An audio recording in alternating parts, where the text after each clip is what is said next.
This M1 Pro 14-inch MacBook was recycled and given to us. Let's tear it down and see what's happening.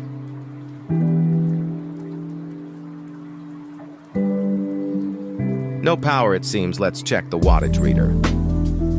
It's currently sitting at 0.083 watts. Before we open the unit, let's see what causes this problem, so we have an idea. More than likely, this is caused by a short circuit on the board, possible the power management delivery system, or severe liquid damage.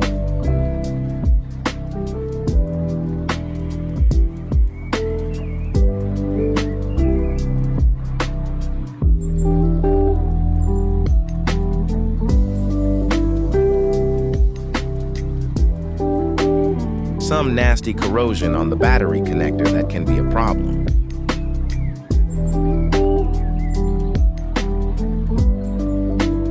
Seems the screw connector for the battery was torn off completely.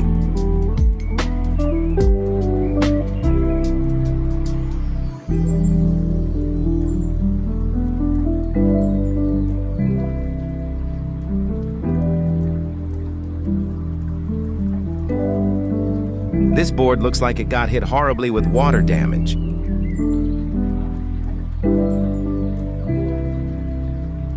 Now sit back and watch the teardown go underway.